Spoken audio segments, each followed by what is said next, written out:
शिक्षा बच्चों के लिए ही नहीं, देश के भविष्य के लिए भी बहुत जरूरी है।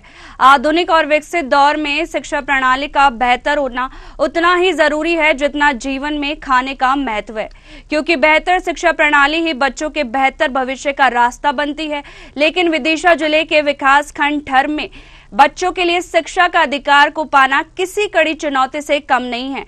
क्या है पूरा मामला, देखते हैं ये खास रिपोर्ट।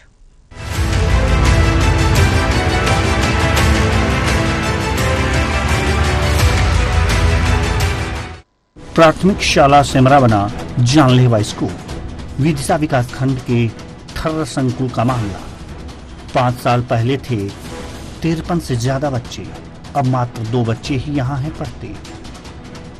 पहले से 5वीं तक के केवल 2 बच्चे, 2 बच्चों को पढ़ाते हैं एक शिक्षक। क्षतिग्रस्त भवन जोखिम में जा, बच्चों को स्कूल नहीं भेजते अभिभावक। विदिशा, भटनी और दूसरी जगहों पर पढ़ा। पिछले कई सालों से जर्जर है स्कूल भवन की छत। क्षतिग्रस्त स्कूल भवन से दिखता है आसमान। बारिश में कमरे में भर जाता है पानी। ठर्रा संकुल में की शिक्षक ने शिकायत के बाद भी नहीं हुई कोई कार्रवाई। कलेक्टर ने दिया आश्वासन, कराए जाएंगे स्कूल में जरूरी सुधार कार्य। विदिशा जिले के और विदिशा विकास खंड के अंतर्गत एक स्कूल ऐसा भी है जिसके भवन के अंदर खड़े होकर आसमान से नजारे देखे जा सकते हैं। पास ही लगे बिजली के पोल और ट्रांसफार्मर भी स्पष्ट दिखाई देते हैं। ये तस्वीर जो आप देख रहे हैं वो विदिशा विकास खंड के ठर्रा संकुल में शामिल प्राथमिक शाला सेमरा की है। इस भवन की छत टूटी हुई है। ऐसा नहीं है कि छत को टूटे हुए कुछ दिन बीते हों, बल्कि कई साल ऐसे ही गुजर चुके हैं। हालात यह है कि 5 साल पहले तक ऐसे स्कूल में कक्षा 1 से लेकर कक्षा 5 तक के 53 बच्चे पढ़ते थे। अब सिर्फ 2 बच्चे यहाँ पढ़ाई कर रहे हैं। बच्चों को पढ़ाने वाले शिक्षक गोविंद रघुवंशी का कहना है कि 1 साल पहले ही वे यहाँ पदस्थ हुए हैं। तब 3 बच्चे थे। कक्षा 5 पास करने के बाद एक बच्चा विदिशा चला गया। शेष 2 बच्चों को वह पढ़ा रहे हैं। उनका कहना है कि स्कूल की टूटी हुई छत के मामले में उन्होंने अपने संकुल प्राचार्य को लिखित में सूचना दी है, लेकिन अब तक कोई कार्रवाई नहीं हुई। यहाँ पर अभी इस सत्र में सिर्फ 2 बच्चे हैं और ये स्कूल तो मैं यहाँ पर 2 साल से हूँ यहाँ, तो 2 साल से ही ऐसा ही है। और गांव वाले बताते हैं कि ये तो 8-10 साल से ऐसा ही क्षतिग्रस्त ही है। मैंने इसका आवेदन बना के और संकुल केंद्र पे पिछली साल ही जब मैं आया था तब मैंने संकुल केंद्र पे संकुल प्राचार्य को दे दिया था। एक तो यही कारण है कि स्कूल क्षतिग्रस्त है, तो बच्चे पेरेंट्स डरते हैं कि, तो इस वजह से भी बच्चे कम हैं। मैं आया था उस टाइम पे भी स्कूल क्षतिग्रस्त ही था, तब भी 3 बच्चे थे और अब 2 बच्चे हैं। एक बच्ची पिछले साल 5वीं पास करके वो झिरनिया चली गई है। वो कुछ अहमदपुर जाते हैं और भाटनी जाते हैं कुछ बच्चे, कुछ विदिशा जाते हैं कुछ बच्चे। विदिशा विधायक भी इस क्षेत्र और स्कूल का दौरा कर चुके हैं, लेकिन सुधार की गुंजाइश अब तक नहीं दिखाई दी। स्कूल में मध्याह्न भोजन परोसने वाली मोहरबाई का कहना है कि कई साल से वह यहाँ मध्याह्न भोजन वितरण का काम कर रही है। साल दर साल बच्चों की संख्या लगातार कम होती जा रही है। और शुरू से मध्याह्न भोजन मैंने शुरू करा है।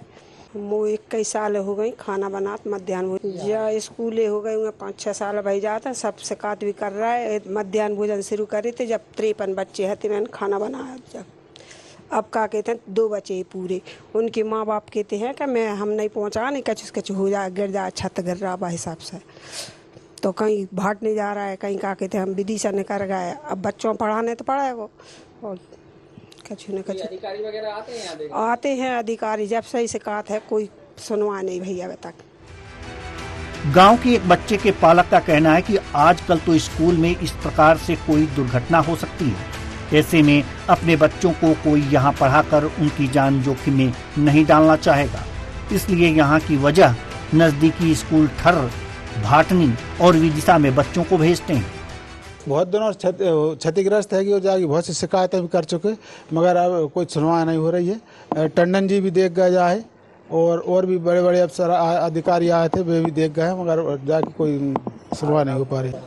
सर ये क्षतिग्रस्त बिल्डिंग है, इसलिए अगर मान लो कोई के ऊपर गिर जाए, किसी के बच्चे के ऊपर अगर गिर गए, 1-2 बच्चे तो कुल मिलाकर हो ही रहा है पैदा है, और बेही दब जाए मर जाए, इसलिए कोई नहीं सिमरा स्कूल से पढ़कर पास हुए विद्यार्थी अनुज धाकड़ कहते हैं कि जब इस स्कूल में पढ़ते थे तब बहुत सारे बच्चे उनके साथ पढ़ते थे, लेकिन अब छत टूटी होने की वजह से बच्चे यहाँ पढ़ने नहीं आते। माता पिता भी यहाँ अपने बच्चों को नहीं भेजते। सर हम पढ़ते थे जब सही था, अब जिस क्या कहते 5-6 साल से सही ये गिरने लगा है।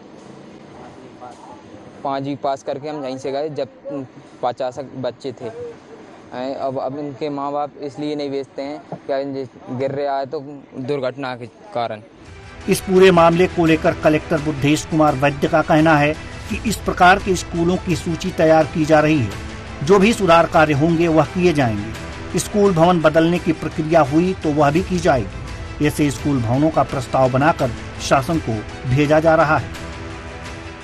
दिशा में बहुत से ऐसे विद्यालय हैं जो भवन जिनके जर्जर हो गए, कुछ शालाएं भवनहीन शालाएं, तो उन सभी विद्यालयों के हमने एक प्रस्ताव तैयार किया और वो शासन को भेज रहे हैं। उनमें स्वीकृति प्राप्त हो ताकि पक्के भवन बन जाए। स्थानीय स्तर पर अभी हमने तात्कालिक रूप से ये कहा है कि कोई भी ऐसे जर्जर भवन, ऐसे भवनों में विद्यालयों को संचालित नहीं किया, आवश्यकता अनुसार किराए के भवनों में संचालित कर दिया जाए या कोई भी सुरक्षित जगह पर विद्यालय संचालित किया जाए, पर किसी भी परिस्थिति में बच्चों की सुरक्षा उसके साथ कोई कम्प्रोमाइज नहीं। न केवल स्कूलों के बल्कि जितने भी ऐसे भवन हैं जो शासकीय भवन हैं जो किसी तरह से दुर्घटना हो सकती है, जर्जर है, पुराने हो गए, ऐसे सब भवनों का एक सर्वेक्षण करके सभी विभागीय अधिकारियों से मैंने कहा कि उसके प्रस्ताव दें और ऐसे सब भवनों को जो है। हर माता पिता का सपना होता है कि बेटा पढ़ लिख कर अपना नाम रोशन करे, लेकिन अगर देखा जाए तो विदिशा जिले के ग्रामीण क्षेत्रों में स्कूलों की हालत बद से बदतर है। कहीं छत टूटी हुई है, कहीं स्कूल की दीवारें दरकरार, और अगर बच्चों की उपस्थिति देखी जाए तो ग्रामीण क्षेत्रों में सबसे कम दर्ज है, क्योंकि उनके पालकों को डर बना रहता है कहीं स्कूल में किसी तरह की कोई घटना न घट जाए, लेकिन इस तरफ कोई शासन प्रशासन इस ओर ध्यान नहीं देता है।